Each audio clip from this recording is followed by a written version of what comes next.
I had an offer letter from University of Melbourne, University of Monash and London School of Economics. So the first two being the best universities of Australia and the second one being the best university of UK. And then I had the option to go to Delhi University being the best university of India. Now in terms of commerce. Now when I had this option, I used to ask this question to everyone. So if you are facing this dilemma, whether you should study in India or go abroad for your bachelor's, trust me, I have asked this question to more than 500 people. I've asked this question to all of my relatives. I've asked this question to everyone on LinkedIn. And in this video, I'll tell you why I ended up choosing Delhi University and do I regret it. And I will also give you guys a comparison as to if you are also facing this question, what you should do. So without further ado, let's directly jump into it.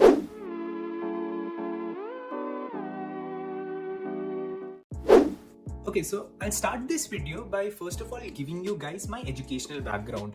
Now, before class 10th, I used to be like a very average student. So if we had 50 students in our class, I would be the person who would be ranking 25th. Like almost, like always, I used to be in the middle. I would never score in the top 10 ranks and I would never score low. So if I talk in terms of percentage, I would always score between 80 to 85%. But then in class 11th and 12th, I decided, okay, I need to focus on my education, and I started studying a lot, and I started getting into the ranks, first rank, second rank, third rank. Now in my class 12th, I had a 95 in almost every subject. I had a 95 in accountancy, mathematics, so my aggregate was 95. Even in English, I had a 95. And on the other hand, in my SATs, I had a score of 1450 out of 1600. So by the time I graduated from college, I had good options in front of me.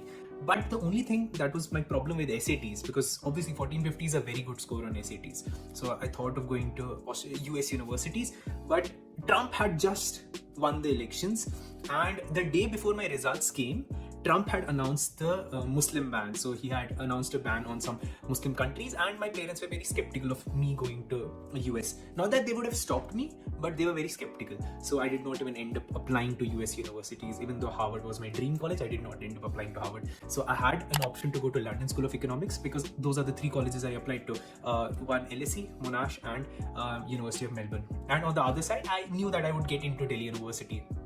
So in retrospect, I might have chosen London School of Economics if I was asked in my first year of college. Now, if I talk about in today's terms, it's a very subjective thing. I'll tell you why.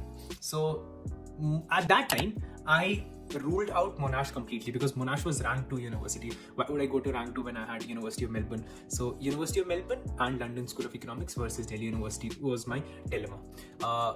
The next thing that came on to me was London School of Economics meant 1 crore rupees. University of Monash meant somewhere around 80 lakh rupees. You know, the best thing about University of Melbourne at that time was I had my aunt living in Melbourne, so I would have been living with her. So my living expenses would have gone down dramatically, and at the same time I would have worked part-time, so I might have saved some money. So that was with regards to University of Melbourne, and that is why I was looking at University of Melbourne a bit too keenly. On the other side, I had Delhi University. The funny thing was, I talked to a few education consultants and they recommended me to not go to University of Melbourne and go to La Trobe. Now, what is La Trobe? La Trobe is somewhat like a rank 30 university of Australia. And it is in Melbourne only, because I told my consultant that I have to go to Melbourne. So she was like, okay, if you want to go to Melbourne, you should apply to La Trobe, because they'll give you a scholarship. So yes, La Trobe did end up giving me a scholarship. They gave me a scholarship of 50. Yes, I guess it was 50%. Yeah, it was 50%. And my entire expense in La Trobe would have not been more than 30 lakh rupees. And I was like, oh, 30 lakh rupees? I know it's a bit too much, but then if I'm also working in Australia, I might just recover all this money. So that is what I was in my mind. And I let go of London School of Economics as well as University of Melbourne. Till the time I had my La Trobe admission, I was also applying for Indian universities, and I got into Jamia Millia Islamia first, and then I ended up in University of Delhi. So now the case was, I was in University of Delhi, and here I had La Trobe. I talked to a few people afterwards, and they told me, what a foolish decision, Murad, you're going to La Trobe as opposed to University of Melbourne. And as soon as I talked to that person who graduated from La Trobe, and he saying that I was making a very foolish decision, I tried to contact my agent, the counselor, and told them, "Okay, no, I want to go to University of Melbourne only." By that time, University of Melbourne had, I had to deposit a fee, and that day had went by, so I had to wait one more year for University of Melbourne, or I could have gone to Latrobe. Then I ended up leaving all these things, and I ended up going to University of Melbourne. So that is my story. That is how I ended up in University of Delhi, and that is why I started this channel. I did not want any other student to. I know that the decisions I took were very, very, very silly.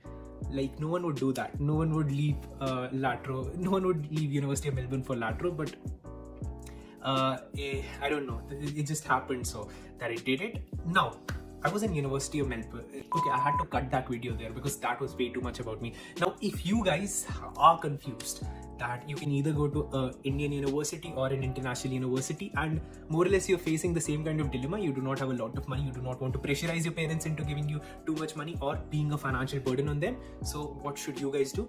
Let's talk about that. Now, first of all, you need to understand what financial background you come from. And for this, I would genuinely ask you guys to have a discussion with your parents. I mean, with Indians, even if I would have asked my dad for 2 crore rupees, he would have given it to me. I mean, he would have managed it somehow. Even if I would have asked him for any X amount of money, he would have done and he would have managed that money. And I'm pretty sure our parents love us so much that they can take loans from 100 places and get us that money. But that is not what I'm asking for.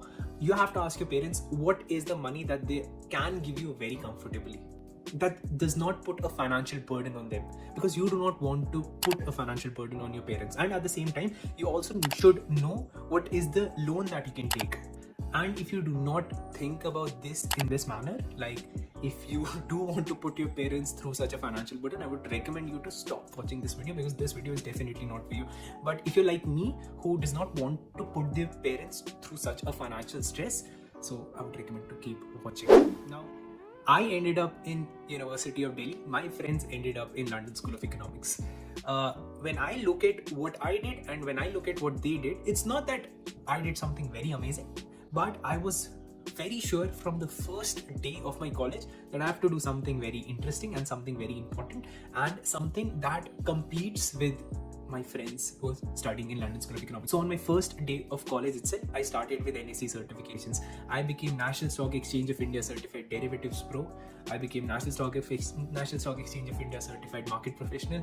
I did National Stock Exchange of India's Technical Analysis, and there are so many other certifications, like 11 certifications in totality that I did from National Stock Exchange of India. Then I decided to go for a professional course. I did Financial Risk Management. I'm a certified financial risk manager.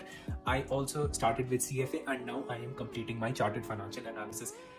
This ideally would have taken a person 7 years to complete, and I just graduated from my college 2 years ago, and now I'm completing my CFA. So that's with regards to me. What they did, they completed their college from London School of Economics, and alongside with that, whatever time they had, they did part-time work.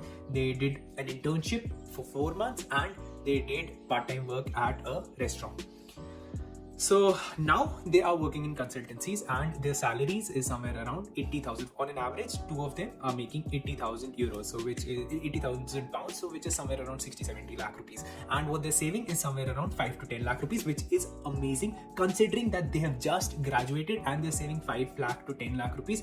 That's actually commendable. What I ended up doing was I did all these certifications and I got job offers. I did not take them, and I started with my own startup, and FinLadder, thank God, has been doing very well.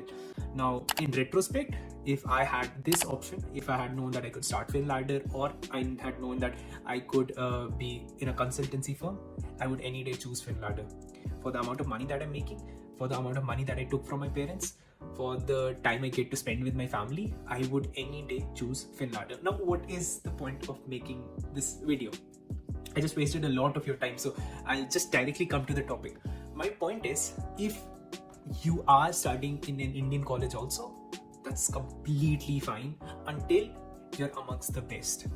Because if today I end up deciding for applying to the company that he is working for, my friends are working for, I would any day get that job. Any day. So I was in Canada lately and I applied to some places, and whenever I talk to anyone and I told them that I'm an FRM as well as I'll be completing my CFA, they used to tell me 1,10,000, 1,20,000 CAD is this for me. So even by sitting in India and doing all these certifications, being amongst the top of my ranks, I made sure that I do not lose on anything. Even if I had not graduated from a top university, I was smart enough to get those packages. I can still take those packages. The only reason I do not take those packages is because I love what I'm doing here. I love FinLadder, I love teaching students, I love helping students, I love making YouTube videos. I mean, who has the chance of making a YouTube video at 4:15 in the day, and I'm just making a YouTube video, and I make a YouTube video every day, and this makes me happy.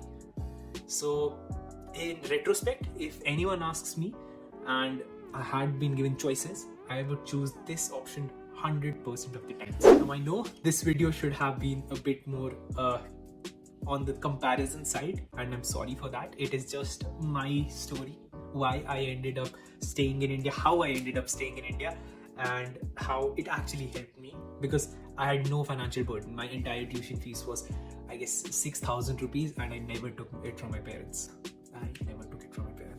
I ended up starting FinLadder very early. I ended up paying my tuition fees on my own. I did not even take that money from my parents. So that's what makes me happy.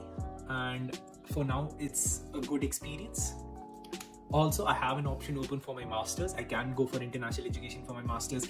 Now, if you are in the same boat, guys, not everyone in India ended up making such a good thing, ended up having such a good impact on the society.